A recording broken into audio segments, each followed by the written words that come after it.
Focus on my face. Focus on my face.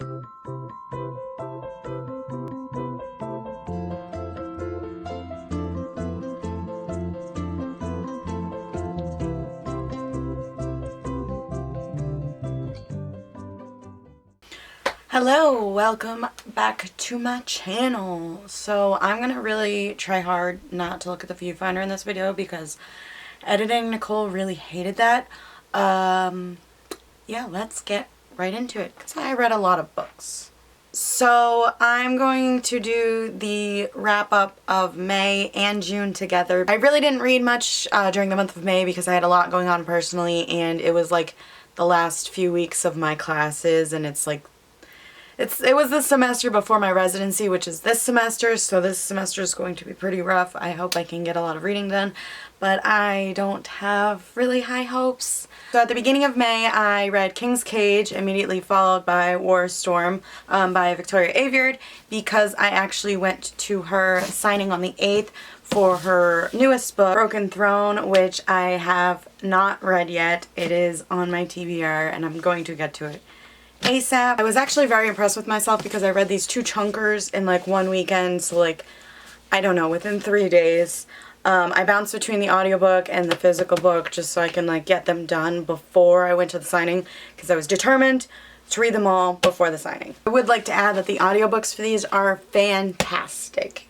Highly recommend. I got them on Audible. I don't have a code. Go check out Audible. It's not too bad. So these are the 3rd and the 4th books in the Red Queen series. And they're a very tropey series, I'm not gonna lie, you know, like badass female lead discovers she has powers, that kind of thing. But I absolutely loved all of it. So in King's Cage, we start off with Mare being imprisoned by Maven. Obviously she gets out because there is War Storm, where she starts a war to overthrow Norda. I gave them both 5 stars because I'm absolutely obsessed with the series. I really can't wait to get to Broken Throne.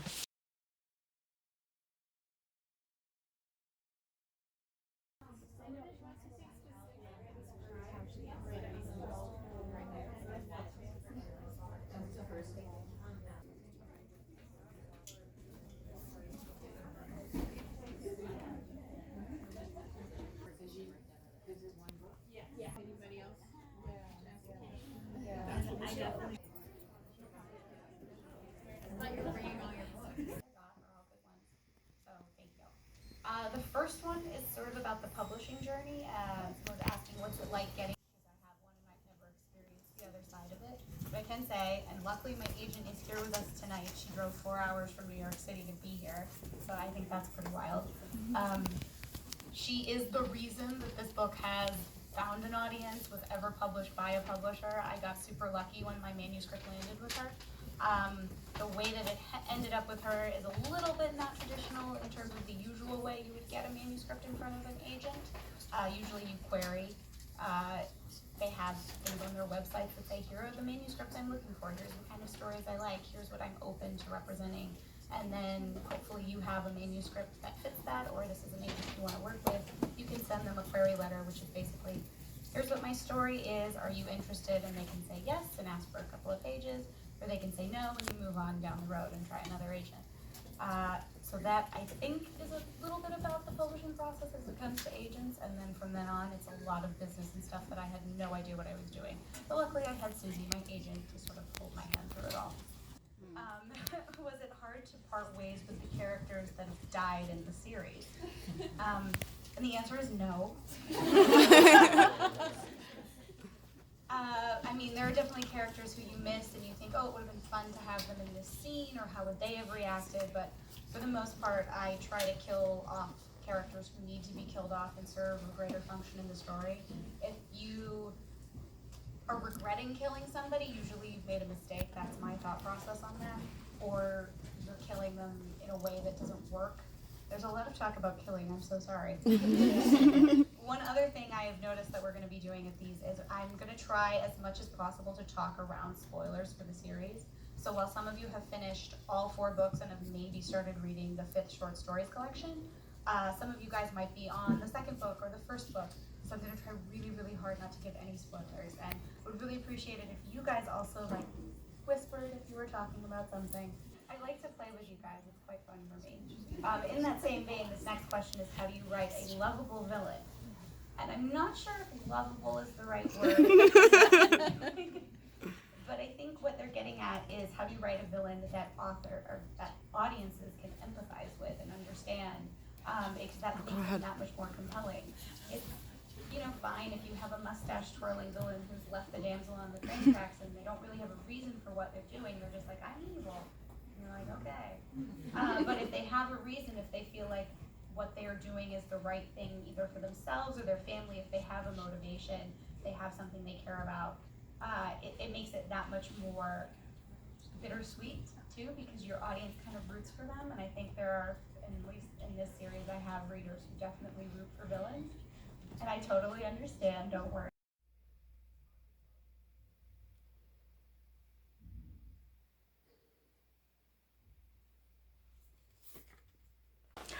So I attempted to participate in the Asian Readathon, and like I said, it was a rough month, so I really didn't feel like reading. I had so much going on, and I didn't get to it. But while I was preparing for the Asian Readathon, I did realize how little diversity I have in my reading, and I did put a lot of books on my TBR and my wish list, so I mean, I benefited a little from it. Although I definitely didn't follow the rules for the Asian Readathon, because I do believe two of the authors I read had the same ethnicity. I did manage to get to Flame in the Mist. So Flame in the Mist is marketed as a Mulan retelling, but I definitely felt like it was like a mixture of like Mulan Robin Hood, which has now been said by quite a few people. It was definitely one of my badass female lead kind of books that I love so much. And it was really interesting and great to read about a different culture and different things within cultures. That didn't make any sense. To read about different things within different cultures. I definitely gave this one 5 stars. Following Flame in the Mist, I tried to read Smoke in the Sun, and I did my normal bouncing back and forth between audiobook and physical book. And I don't know, it didn't have the same allure the first one had. I felt like it was dragging, and it kind of lacked the plot that I really loved so much in the first one. And since I was kind of mood reading, I didn't want to get discouraged reading this month. So I did DNF this, and I plan on picking it up back on a later date. I just noticed it has deckled edges. I hate deckled edges. So next I read, because so many people gush about it, To All the Boys I've Loved Before. I didn't read it physically. I listened to the audiobook through Libby, and I definitely picked up Sarah Dessen vibes, like high school days. Like I definitely felt like I was reading a high school book, and my behind is too old for that. So I didn't get into it as much. Like, I thought it was cute. I thought the baking was cute. All those little things they put in, and like the family aspect. It was a quick listen, and I did rate it 3.5 stars. I don't feel like it was made for me right now in this place that I'm in. I'm definitely more into fantasy right now, so I'm kind of surprised I picked it up at all. But I do recommend it if you like that kind of book, I guess. So yeah, that was all I read in May, which is why I didn't record a video, because I really didn't read jack. So I'm combining it with my June reads, which I did get quite a few in there, and I'm very happy about how I did in June. I decided not to kill myself and participated in 2 readathons during the month of June, which I didn't upload a TBR for because I just, like I said, I wasn't having a good month with, you know, my personal life. I signed up to participate in the Bibliogames, and I was placed in the anti-hero team, which I found was definitely fitting for me. So the first book I read was for my alter ego class, and that was Caraval. It is a book that is recommended by someone who is not on your team, and I buddy read this one with Project Kyle. I'll put his link down below. So like most of my books, I bounced back and forth between the audiobook and the physical book. And this book sucked me in. I think I read it within 24 hours, like mostly at work, like usual. But I got so sucked into this world. I fell in love with the characters, and I am actually mad at myself that I didn't read it earlier. I don't know why I didn't. And slap on my wrist, I guess, because I should have read it earlier, because I loved it. So character-wise, I definitely fell in love with Scarlet. She's much more reserved than her sister Tella, and kind of prudish, maybe, if you'd say, which, you know, me. Scarlett has been sending letters to get an invitation to Caraval for years and hasn't heard anything. Unfortunately, after sending letters for years, it is when she is engaged and actually sends a letter and says, "I'm sorry, I can no longer make Caraval." Scarlett and Tella are also not allowed to leave their island. Their dad is definitely very abusive and controlling. He's basically a piece of shit. Tella tricks her sister Scarlett into going to Caraval. Scarlett meets this guy, nice corny romance, which I don't know. I liked him. Maybe it was because he was a sarcastic asshole, and I guess that's kind of what I'm into. I gave this book 5 out of 5 stars and immediately ordered the last 2 in the series. Next, which was for the main classes and for homeroom, I read Renegades by Marissa Meyer. And I don't know why I thought it was sci-fi. I don't know, maybe they look like robots in the front. I don't really know. For some reason I thought it was sci-fi, and sci-fi is not my thing. But it's definitely not sci-fi. So you have individuals who have superhero abilities and they're called prodigies. We follow Nova, who is on the villain side against the renegades who are now in control of the city. I really can't talk about why she's on the villain side without spoiling anything, but the story follows her infiltrating the renegades and kind of having a romantic interest with one of them. And it's really intriguing to hear the whole backstory of the renegades and what happened between them and why Nova just hates them so much. I did give this one a 4 out of 5 stars. I loved everything about it, except I feel like I wanted some more side character depth. Like, I felt like some of the side characters lacked the depth and background that I wanted from them, but I did love this book so much, and I read it quite quickly. Like I said, like usual, I bounced between my audiobook and the physical book. I tried to participate in the Ghibliathon, and I failed. I really tried. I don't know. I guess I watched more Ghibli movies than I actually read books for the Readathon. It didn't help. It was like a week-long Readathon, and I don't do well within those. When I'm given like such a tight span of time to read, I just don't do well. I don't know. Like I've said before, I definitely read at work, since I work overnights and I basically have to just sit there and make sure no kids at work go AWOL. I have more time to read at work than I do at home when I'm dealing with my son, who hasn't ran in yet because he has his tablet, and really hope he hasn't had an accident. Oh my god. It was my son's first week home of school, so I definitely had a rough time with that. And he had a rough time with his break-in routine. But we did watch a lot of Ghibli movies, and he definitely loved quite a few of them. I got the whole collection in the mail. I also had 2 10-page papers due this week, and it was my final week of classes, so I knew I wasn't going to be able to do much. But I did plan quite the TBR for this. If you want to go take a look at my blog post, I did post a TBR for this, but obviously did not get to all of them. The prompt list and the map were really cute, so I started with the group book, was Howl's Moving Castle. I don't know if you can see this cover. I'm trying not to get glare on the cover, but it is like my old book. Like, that is an old book. This is also actually one of my favorite Ghibli movies. Reading it now, I did read it when I was younger, but reading it now was like a great experience. And it is marketed as children's book, but I definitely see it as a more young adult. Like, I definitely feel like I grasped more from it this time reading it than I did when I was a child, obviously. I also realized they made Howl more likable in the movie than the book. Like, I felt like with the book, I wasn't as big as a fan. I don't know, like, I wanted to smack him more often than not in the book. Is that a bad thing? I did give it 5 out of 5 stars because I do think it was magical, and it was really, I just smacked myself in the face. I did think it was magical, and I really liked going back into a world where I've previously been, I guess.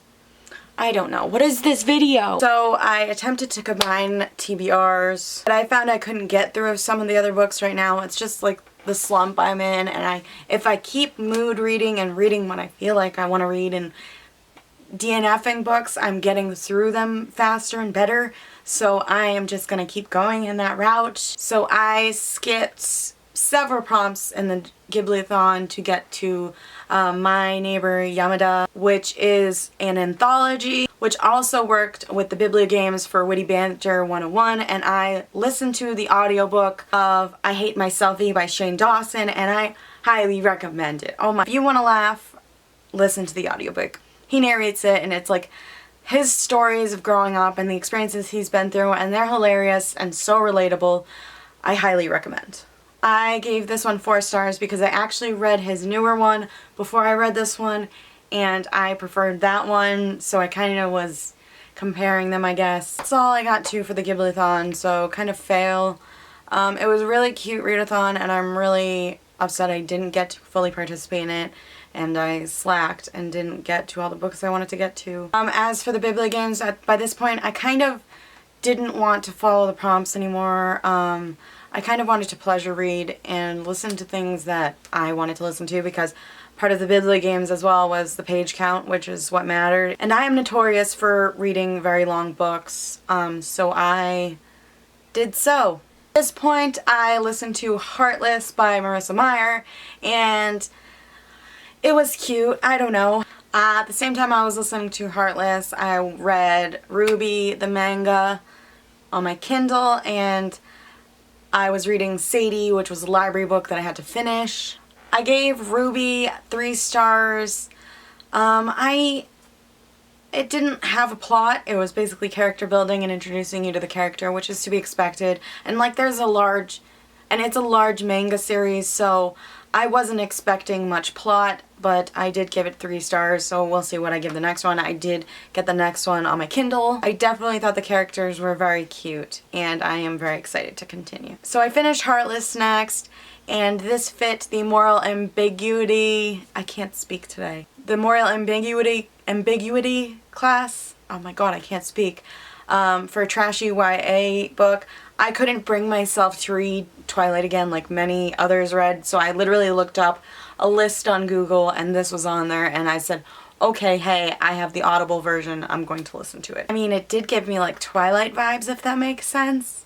I don't know. I loved getting into the backgrounds of the Red Queen. So basically we're delving into the Red Queen and how she became the Red Queen from Alice in Wonderland. It kind of hit me in the soul because Catherine's mother is like a really trash human who is trying to control her, and her dad and her mom just, they don't want her to be happy in the life she wants. They have a life set out for her, and that's what they want from her. Her mom kind of makes her feel like shit about herself and her baking, which is actually something she's really passionate about. I definitely say trigger warning for people with eating disorders, binge purge, eating disorders, anorexia, because the mother is really hard on Catherine, the Red Queen, if I didn't mention before, about her eating, and she wants her to be thin because she needs to marry the king.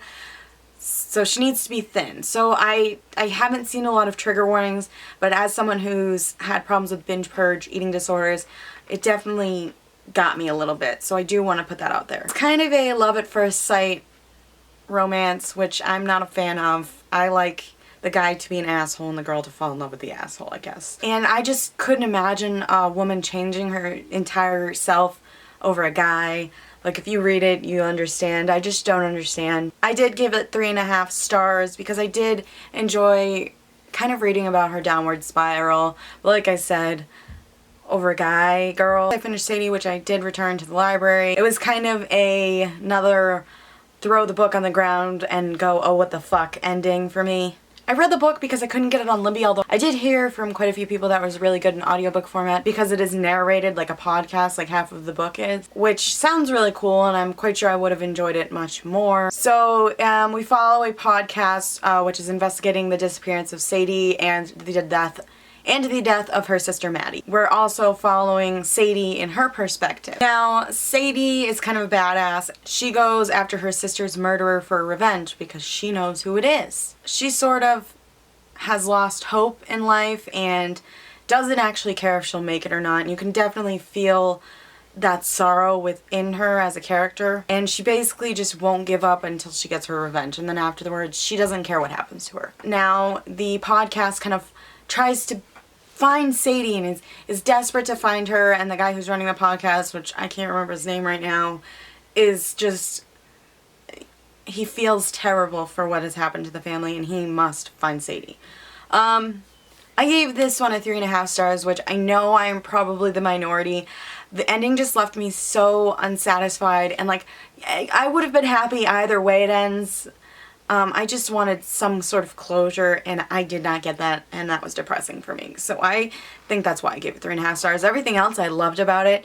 I didn't like, there were I do feel like several trigger warnings should be attached to this book. Sexual abuse, pedophilia, all the works. Be careful when reading it if it bothers you. So next I read Rat Queens Volume 1. Allie from Hardback Hoarder is obsessed with these graphic novels, so I wanted to see what they were all about. I took it out from the library, which I'm wondering if they're judging me for taking it out because it is one of the most vulgar, hilarious graphic novels I've read in a while. Now, I typically read mangas, so graphic novels read the normal book way and then mangas read the opposite way, so it was kind of annoying for me. But once I got past that, I really did love it. I loved the vulgar banter and the kind of family aspect that the group had. I gave it 4 stars and I'm definitely continuing with the series. I actually have the second and the third volumes waiting for me at the library that I have to pick up tomorrow. I read Attack on Titan Volume 1 on my Kindle, and if you've seen the anime, you know, like, it's fantastic, okay? And like, I feel like the anime has really drawn people into it that didn't typically watch anime before, and so many people loved it. The manga is just as good, if not better, and I highly recommend it. I decided I wanted to reread the entire series, which is what I'm currently working on, and I gave it 5 stars. Next, I listened to the audiobook of Legendary for no reason but my own pleasure. At this point, I had definitely given up my reading challenges for the Readathon and just was like, whatever, I'll get some pages in. At this point, I DNF'd Illumine, which is disappointing because I feel like a lot of people enjoyed it, but I really couldn't get by the format and the annoying romance and the definite YA feels I got from it. That, and I'm really not into sci-fi. So anyways, Legendary wasn't as magical as Caraval was for me. I really loved Caraval, so moving past that magic and going into this was, I don't know, tough. I don't know. So Caraval was told by the perspective of Scarlet, which I felt like I related to more, but then Legendary was told by Tella's perspective, and I love her. Like, I deep down think I love Tella. Like, she is a fabulous human being once you get by her, like, tough outer layer and her not wanting to let people in. I do feel like I can also find myself within Tella as well. And she puts a lot of other people before herself, is what I've noticed. I loved learning about her motives and what drove her throughout this book. I think her character development was fabulous and more complex than her sister Scarlet's was. And the ending definitely made me tear up, and I really don't want to keep talking about it because I will give away spoilers, and I don't want to do that. But I did give it 5 out of 5 stars. And I would probably do 4.5 out of 5, but round it up to 5 because I loved it enough to give it a 5, but I didn't love it as much as Caraval. So next I zoomed through Attack on Titan Volume 2 and another 5 stars. If you have not read Attack on Titan or watched the anime, please do one or the other. I don't actually care. They're both fabulous and I highly recommend them. And on to the next. I feel like this month I sort of accepted the concept of DNFing books. If I force myself to read a book without DNFing it and putting it down or setting it aside for later, I find that I go into a reading slump, and I don't want that because I read a lot of really good books this month. I really feel like you should love what you're reading, and if you're forcing yourself to read something, it's not fun for anybody. Nobody wants to hear about it either. I also DNF'd The Last Voyage of Poe Blythe, not because I didn't want to read it, but for some reason my library gave me a shorter loan for that one and I couldn't renew it, so I had to return it, and I will definitely try to take it out again later or get the book myself because I read like 50 pages and I was kind of feeling it. I don't know. It wasn't like totally my thing, but I definitely do want to touch back into it at a later date. So in summary, I read 5,381 pages between the months of May and June, and I read a total of 15 book things, mangas, graphic novels, books, most of which were young adult fantasy, sprinkling in some manga. May kind of sucked, but I definitely redeemed myself in the month of June. Whew. And I don't know if you've noticed, but I did post my July TBR. Please go check that out. Click the little thingy up here. Yep, this thing right here, to check that out, and make sure you comment, like, subscribe, whatever, follow me on all the social media things, and I will see y'all next time. I'm sorry for the shitty lighting and me just sucking overall. Anyways, thanks, bye!